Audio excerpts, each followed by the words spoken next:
Hey everybody, this is Dan with painfreeyou. This is the second video today, but I'm going to release it on Saturday. So I'm wearing the same shirt. Don't think I wear the same clothes every single day. Anyway, this video I really want to just have us take a look in the mirror. You know, so many of us go through our entire lives so worried about what other people think about us. We don't want to disappoint them. We don't want to be made fun of. We don't want to be really viewed in any negative light whatsoever. I mean, it really affects a lot of us. And many of us literally live our entire lives through the lens of what are other people going to think about me.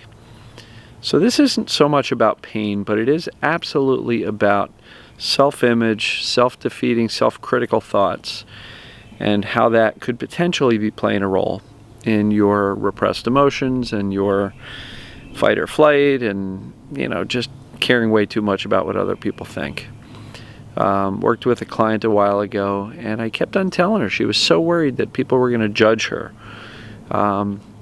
for whatever reason, and you know, she was so worried what other people were thinking. I would keep on telling her. I said, you know, listen, most likely these strangers that you see out in the grocery store, you're so worried about what they think about you that you're panicking going into the store.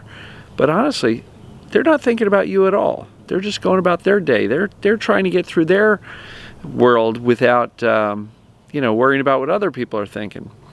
So what I will tell you is what other people think about you is truly none of your business. It doesn't matter. It doesn't impact you. They're going to forget about you in minutes. And while that may seem depressing that, oh my God, I'm not memorable, it's actually extremely freeing, because for the most part, people are just trying to deal with their own stuff, and they're really not too concerned about you, unless it's close family members, and in most cases they care about you and maybe worry about you, especially if you're struggling. So one thing that I was reading about and I thought was pretty interesting is, did you know that we're only born with two fears? The fear of falling and the fear of loud noises. And those are kind of both self-preservation fears that we're kind of born with. And they do make sense. But every other fear is learned. We've been taught to be afraid of everything else. And I'm looking at some notes here, so don't get upset that I'm looking down. But I want to make sure I cover these things, because they were really good points. So every other fear is learned. The fear of not being good enough. We all have that. The fear of not being loved or not having enough. The fear of not living up to our true potential. How many of us suffer with that? And honestly, the fear of what others will think of us.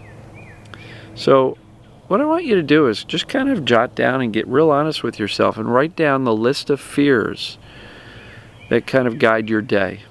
You know, I'm not talking about the weird ones that if you're out in the woods somewhere and you see a snake, but the daily fears, the personality stuff, the self-image type of stuff. You know, by doing this, you're going to get real honest. One of the questions that was posed in a book I was reading was the question of this, and ask yourself this: who would you be if nobody you knew was watching? That is big. That's deep. You know, would you be the same person? Or would you be completely and absolutely different? Do you wish you could be more authentic and more who you are, but you're always putting on an act for those around you? Trying to put on a happy face, or trying to be strong, or trying to be, I don't know. I'm not sure, but who would you be if nobody you knew was watching? If you could literally transplant yourself into a new place around new people, would you be the same person? Maybe, because habits and personality is kind of who we are. But if you could really just put yourself somewhere else and nobody you knew was around, would you be the same person? Would you be more upbeat, more outgoing? Think about that. That's a pretty intense thing to consider. And this question is really key. Are we sacrificing our own happiness and bliss so that others feel more comfortable with our decisions? How many people go to college because their parents made them? or wanted them to? How many people go into careers because they're pushed into it? How many people do all sorts of things because they're pushed into it because they want other people to be happy with their decisions? You know, I dropped out of college when I was 19 and a half, maybe 20. I was going to college because my dad wanted me to. He was a music educator, music teacher, and he had me going to his college where he went to school. And I realized I was living out his dreams, not mine, and I quit. And, you know, it was definitely challenging from an interpersonal standpoint with my dad. He wasn't too thrilled with it. But at the end of the day, I'm proud of myself for standing up and not living his life as my own. So look at your life and what decisions have you made to make other people happy? And moving forward, what decisions can you make that are going to be geared towards what makes you happy? I mean, really. And honestly, if we live for others, when does the cycle stop? Who then gets to be happy and live authentic to themselves and their true nature and desires? That's important. You know, are we literally living our true identity, who we are? Or are we so worried about everybody else that we're just completely denying who we are and who we want to be, and put all these limitations around us and live within this nice little box that supposedly keeps us safe?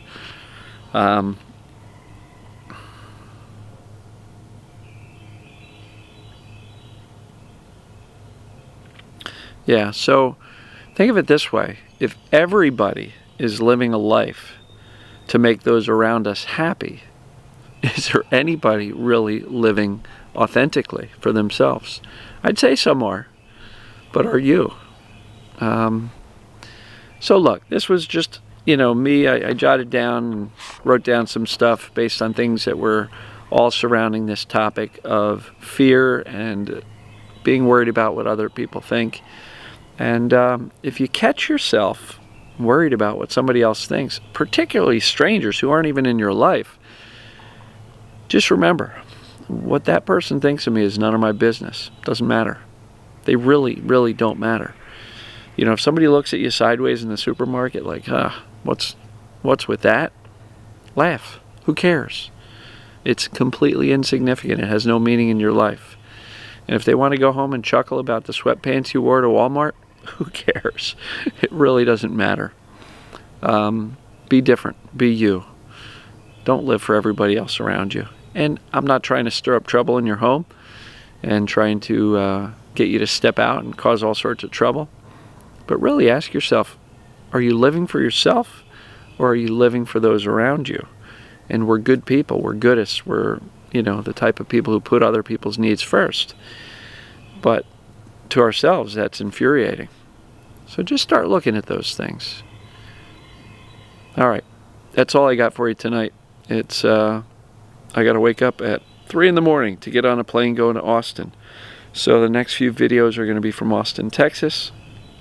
And if I miss a day, forgive me. I'm going to be running around a bit. So anyway, hope you enjoyed this. Really take a look in the mirror and say, whose life am I living? Am I living the life for me? Am I living to please those around us? And do I really care what other people think? Not only strangers, but those around me. There's a certain amount of acceptance that you would hope people around you would have for you. And remember my rule as to whether or not somebody can stay in my life. If somebody makes me feel better about myself, they get to stay. If they make me feel worse about myself consistently, they probably got to go. And unfortunately, a lot of times, we're the ones making ourselves feel worse about ourselves. So if that's the case, that self-judging version of you, the self-critical version of you, really has to go. You know, how about building yourself up? How about giving yourself a pat on the back? Saying, look, it was a tough day, but you did it. You're a warrior. You know, you're a champion.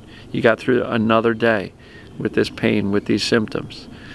and you're shifting your thoughts, and you're getting better at not obsessing and ruminating on the thoughts and your past, and you're just really focusing on staying present, allowing your emotions to come in like visitors, be heard, and then leave when they've been heard.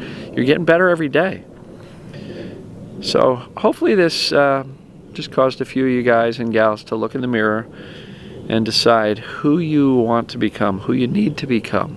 Because as I always say, getting pain-free is not something you do once or something you do a few times. It's who you become. So look in the mirror, decide who you want to become, and let me know your thoughts here. Would really, really love to hear your feedback on this, and whether or not anybody's light bulbs went off and said, oh my God, I've been living for the rest of the world and not for myself. And that doesn't mean leave your family and go run off and, be a forest ranger in Montana. But it just means pay a little bit more attention to what's important to you. And I don't know. That's about it. So I appreciate you guys. Love you. If you like it, give it a thumbs up. If you think somebody could benefit by this, please share it. And if you want the self-assessment and or the 11 mistakes document, go to painfreeyou.com. And we'll talk soon. Thanks.